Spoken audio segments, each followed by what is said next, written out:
What's going on, everyone? So the Lakers need athleticism, two-way guys that can come in and just play a particular role for the Lakers, particularly out on the perimeter, right? Now, trades kind of going to be limited. Free agency signings are probably going to be a little tough, but the Lakers do have to figure it out. They have to be creative, and they need to look to sign guys. One of the guys that I think that the Lakers should give a look at, that I don't think would break the bank, that I think gives you what you need, is a veteran, right? But he's not like he's on the right side of 30 still, and that's Jae'Sean Tate. I think Jae'Sean Tate, who is a free agent, played with the Houston Rockets, right? Legit, athletic, two-way, 3-and-D style wing that can play multiple positions. You play the 2, play the 3. He's like 6'4", 6'5", but he has a 7'8" wingspan.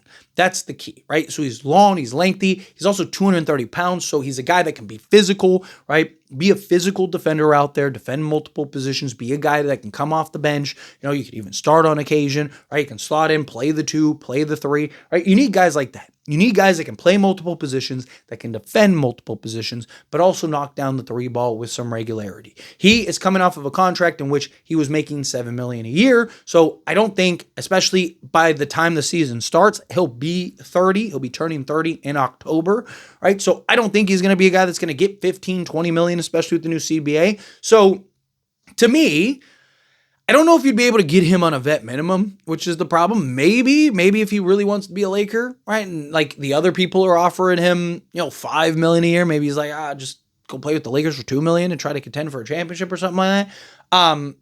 But what you could do is if you could free up the full mid-level exception, maybe you could work something out where you're getting a Jae'Sean Tate and then like a Gary Trent Jr. or something like that, right? Now you got 2 guys and kind of break it down, right? Again, Lakers are going to have to be creative on how they construct this roster and how they kind of work the roster out, right? But a guy like a Jae'Sean Tate, I do think makes some sense for a team like the Lakers. Kind of go over what he provides and his kind of stats and whatnot, right? Not a guy that really is going to jump out the page because he wasn't a guy that was like playing super heavy minutes. Now, he has been on Houston his entire career, right? And you've seen his minutes kind of scale down over the years. A lot of that is just, again, they've gotten guys like Tari Eason, Amin Thompson, right? Like they got Jabari Smith. Like they got and also the circumstances of just like, a young team. He's kind of the vet. Let's have the vet come off the bench, right? But that's kind of what I look at with Jae'Sean Tate is like he's a guy that can,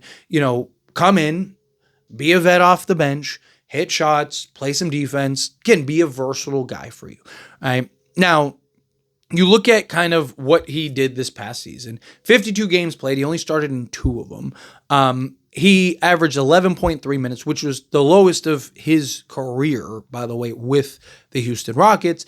And again, I kind of boil that down to they have like 15 guys that play his position that are all younger and just athletic. And like it's tough to get play when you have 5 guys in front of you, right? Where the Lakers, they don't. The Lakers need guys like that, right? And beggars can't be choosers. It's about what's available. I know some people might look at it and go like, no, he's not the end. Like, again, who is, right? And especially at the price in which we need guys at. We don't have $40 million in cap space where it's like, oh, we can go get a top tier guy, right? Like even guys like Nickeil Alexander-Walker, I would love to have but realistically, he's probably might be out of our price range, right? Like, so again, you need to find those guys that you can reasonably sign, you can reasonably acquire on good value deals that can come in and play a role. And again, like hopefully you have actual starters that can come in and play a role to where he's just a guy you're looking to play 15 minutes off the bench, right? So anyway, you look at him, 11.3 minutes per game. He only got 2.8 field goal attempts per game, which again was the lowest of his career. He shot 47.3% from the field during that time, 35% from three-point range on just 0.9 attempts. He averaged 52.9%, so almost 53% on two-point range, which is the lowest of his career. 52.7% EFG. Free throw shooting was 68%. He is a career 70% free throw shooter. Shot 68%, but on 0.9 attempts. He averaged 2.3 rebounds, an assist, a steal, or half a steal, half a block, and 4 points per game. So again, that was in very limited minutes on very limited attempts. Right now, if you go look at his per 36, now I understand per 36 doesn't tell you everything, it doesn't tell you the whole story, but it kind of gives you an idea. Okay, like what could he be on more minutes, on a more significant role, and he would have been in 11.5 points per game, 7.2 rebounds, 3 assists, almost 2 steals, 1.6 steals, and half a block. So again, a guy that can rebound, can defend, can block shots. He got 6'8" athleticism. He's a guy that can chase down those loose balls, a guy that can help in several fronts for a team like the Lakers. I think, Houston doesn't need a guy like Jae'Sean Tate. The Lakers desperately need a guy like Jae'Sean Tate. That's the difference. And, like you look at things like Derrick Jones Jr. is a great example. He was the 15th guy on Chicago, right? Like nobody was thinking about him, right? He was like unplayable, right? And it was just like, okay, and then Dallas signs him and everyone's like, okay, cool. They got a bench warmer.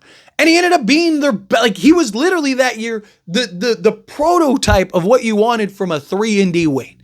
Like he was perfect. He was exactly what a team needs from a 3-and-D wing standpoint, and was like a huge defensive factor in them getting to the NBA finals, right? But before that, he was a cast-off. Before that, he was a guy that no one cared about. But you had a team in Dallas that needed that. He was a vet that came in that just needed the role and opportunity. And that's kind of what I look at with Tate, is he's a guy that I think just needs the opportunity. He just needs the role, right? Again, Houston hasn't needed a guy like him for years. I mean, the most he played was 29.2 minutes per game, and it was his rookie season, right? Then every year after that, you just saw his minutes go down, right? But all the things at scale wise actually was better, right? Like if you actually translate it to a per 36 stat, right? Like he was actually better and getting more efficient in spots and rebounding and stuff, right? He's a career 4 rebound a game guy. But you look at the first 2 years, which are the most minutes he played. He was, his rookie season, 11.3 points, 5 rebounds, 2.5 assists, 1.5 steals, and half a block per game. Year 2, 11.8 points, 5.4 rebounds, 2.8 assists, a steal, and half a block per game, right? His minutes went down, but his production was actually slightly better in all areas, right? That's the difference. That's something, right? His 3-point shooting increased by 2%, right? His overall field goal percentage was down by 0.8%. So basically 1%. But his minutes dropped 3-4 minutes, right? So again, I look at a guy like Jae'Sean Tate, and he's exactly what this team needs as far as a hustle, athletic, two-way guy that can knock down the 3 ball. He's going to be playing alongside, who are the shot creators? What is Houston's biggest issue? They don't have shot creation, and they don't have guys, they don't have true playmakers.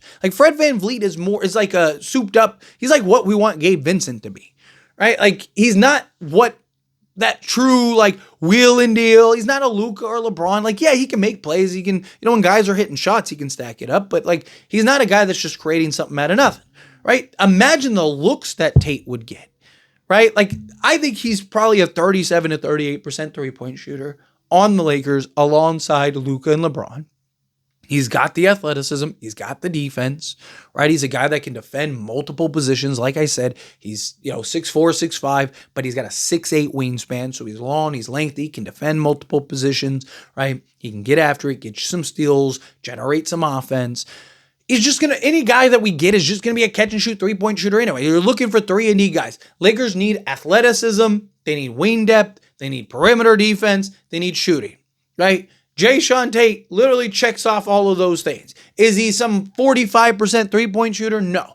But he is a guy that I do think on the Lakers would be better from 3 because he's going to get better attempts. He's going to get the ball in his pocket every time playing alongside LeBron and Luka, right? And again, you've seen guys go PJ Washington. Look at what he did alongside Luka, right? You've seen guys on Dallas go to Dallas and immediately just elevate it because they're getting looks. I mean, Dorian Finney-Smith even talked about it, right? Dorian Finney-Smith was dude, all of us had to have a meeting, not with Luke and LeBron, but all of us, the role guys essentially had to have a meeting and we're dude, we need to settle down and understand we're wide open.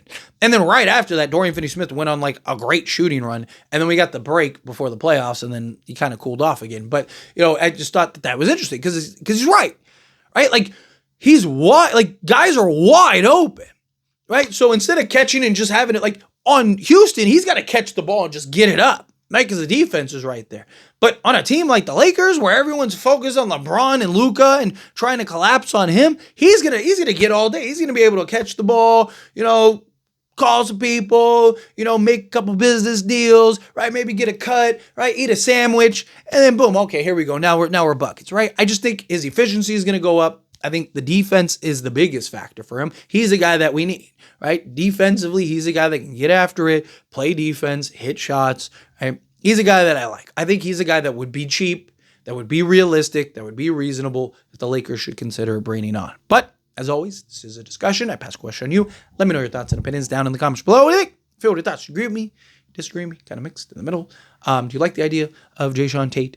Either way, I'd love to hear it. So let me know down in the comments below. That being said, if you haven't liked this video, hit that like button. Helps me a lot. We enjoy these types of videos, and I truly appreciate it. Not subscribe channel, hit that subscribe button. Turn on the bell notifications. Appreciate y'all. See you in the next one. Thank you.